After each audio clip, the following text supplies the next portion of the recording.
पहलगाम आणि ऑपरेशन सिंदूरवर आज संसदेत हाय व्होल्टेज चर्चा। सरकारची बाजू मांडण्यासाठी दिग्गज नेते मैदानात उतरणार। पंतप्रधान नरेंद्र मोदी देखील चर्चेत भाग घेण्याची शक्यता। राज ठाकरे आणि उद्धव ठाकरेंच्या मातोश्रीवरील भेटीनंतर युतीच्या चर्चांना वेग। मराठीचा मुद्दा आणि कौटुंबिक कार्यक्रमात एकत्र दिसणाऱ्या बंधूंनी निवडणुकीतही एकत्र लढावं, कार्यकर्त्यांची इच्छा। माणिकराव कोकाटे आणि अजित पवार यांच्यात आज भेट होण्याची शक्यता। कोकाटेंच्या राजीनाम्यासाठी विरोधकांचा जोर। अजित पवारांसोबतच्या भेटीनंतर निर्णय होणार।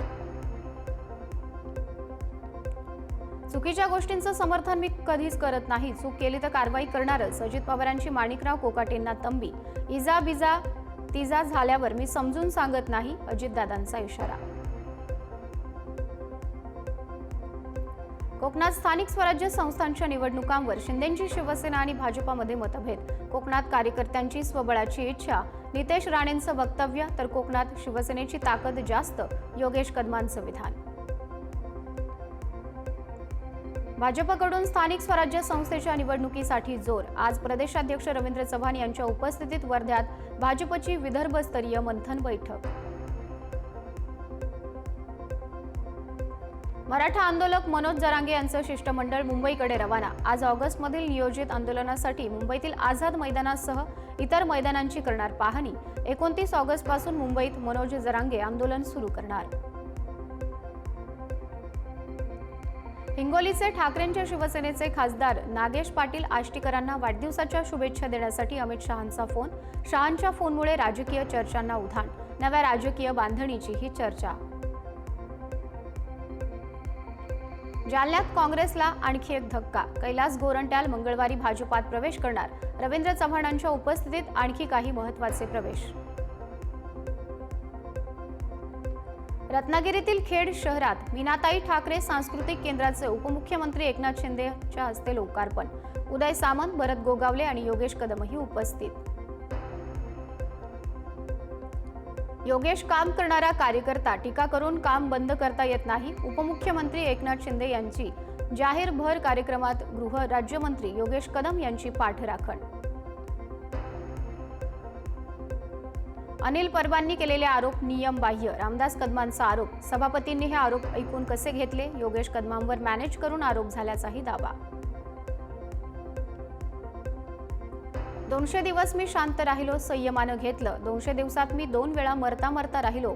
वंजारी समाजाच्या अधिवेशनात आरोपांवर बोलताना मुंडे भावुक। ठाकरेंच्या शिवसेनेचे माजी उपनेते सुनील बागुल यांचा भाजपात प्रवेश। मंत्री गिरीश महाजन यांच्या उपस्थितीत भाजप प्रवेश।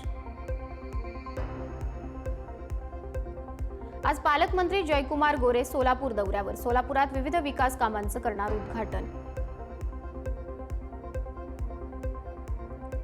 महिलांना एसटीच्या भाड्यात 50% सूट दिल्यानं एसटी डबघाईला। सूट दिली नसती तर एसटी डबघाईला आली नसती। कर्नाटक सरकारनं 100% सूट दिली, सरकार भिकेला लागलं, गोपीचंद पडळकरांचं वक्तव्य।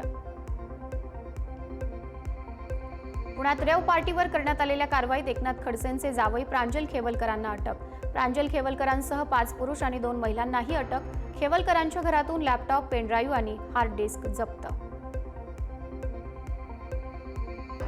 पुण्यात रेव पार्टीवर झालेल्या कारवाईनंतर 7ही आरोपींना 2 दिवसांची पोलीस कोठडी। 29 जुलैपर्यंत पोलीस कोठडी। आठवडाभर तुफान झोडपल्यानंतर आजपासून पावसाचा जोर कमी होण्याची शक्यता। काही जिल्ह्यात पाऊस विश्रांती घेण्याचाही अंदाज। नवी मुंबई पालिकेच्या मोरबे धरणाच्या पाणी पातळीत वाढ। धरण 78.30% भरलं। नवी मुंबईकरांची पाण्याची चिंता मिटली। साताऱ्याच्या कण्हेर धरणातून चौथ्यांदा पाण्याचा विसर्ग सुरू। कण्हेर धरण 86% भरलं। वेण्णा नदीकाठच्या गावांना सतर्कतेचा इशारा। साताऱ्याचं वीर धरण 95% भरल्यानं धरणाचे 3 दरवाजे उघडले। त्यामुळे नीरा नदीच्या दोन्ही तीरावरील नागरिकांनी सावधानता बाळगावी, प्रशासनाचं आवाहन। कोयना धरण पाणलोट क्षेत्रात पावसाचा जोर वाढला। 105 टीएमसी पाणी साठवण क्षमता असलेलं कोयना धरण 80%हून अधिक भरलं।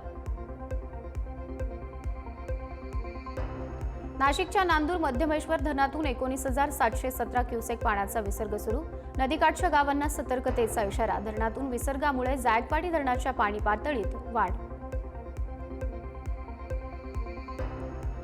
पैठणच्या जायकवाडीतला पाणीसाठा 83%वर, पण मराठवाड्यातील प्रकल्प कोरडेच. मागील 2 महिन्यात मध्यम आणि लघु प्रकल्पांत जेमतेम जलसाठा असल्यानं चिंता वाढली.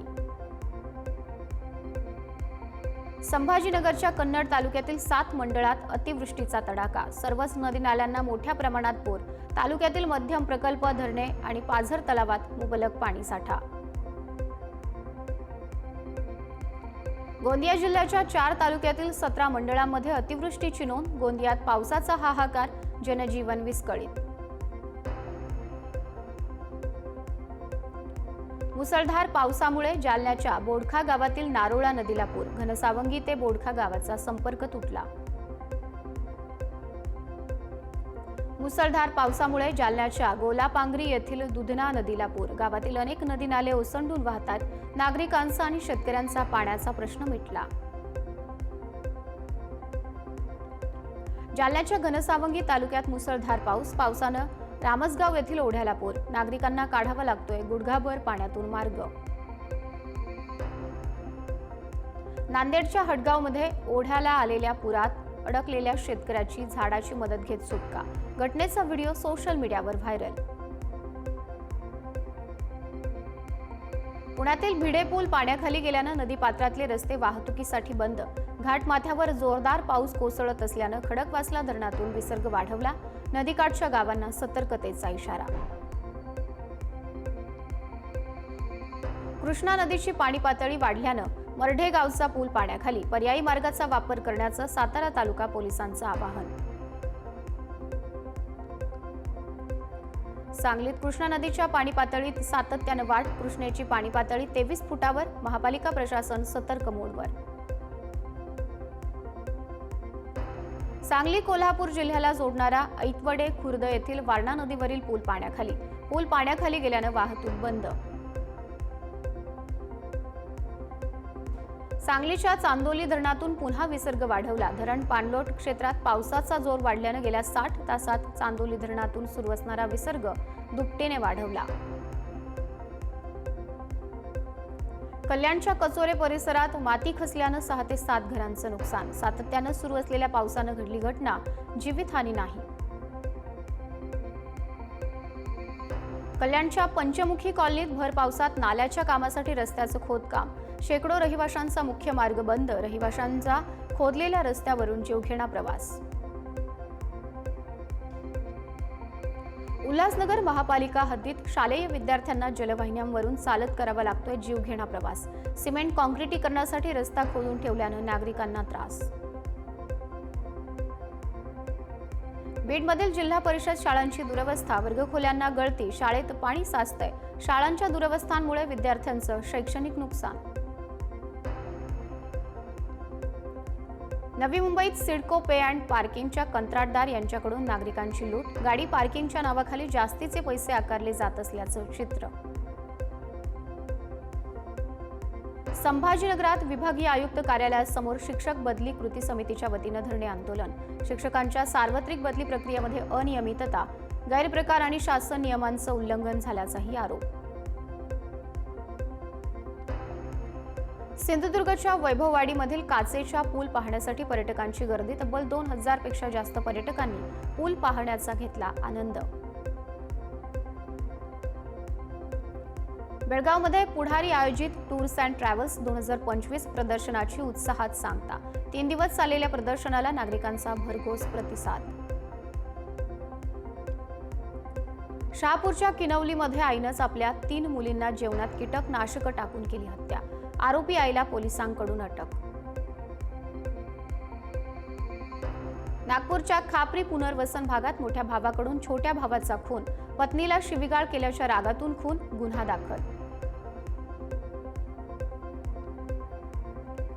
पुणे बंगळुरू महामार्गावर शिवशाही बसला आग. चालकाच्या सतर्कतेमुळे 20 प्रवाशांचा जीव बचावला. साताऱ्यातील भुईंजवळ शिवशाही बसनं घेतला पेट.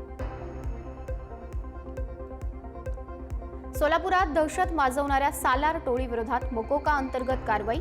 टोळीतील 6 जणांविरोधात गंभीर स्वरूपाचे गुन्हे दाखल. सराईत गुन्हेगाराचा आत्मदहनाचा प्रयत्न. नाशिकच्या सटाणा तालुक्यातील जायखेडा पोलीस स्टेशनमध्ये गुन्हा दाखल. ट्रॅक्टर खाली दबून ग्राम रोजगार सेवकाचा दुर्दैवी मृत्यू. गडचिरोलीच्या एटापल्ली तालुक्यातील वाघेझरी येथील घटना.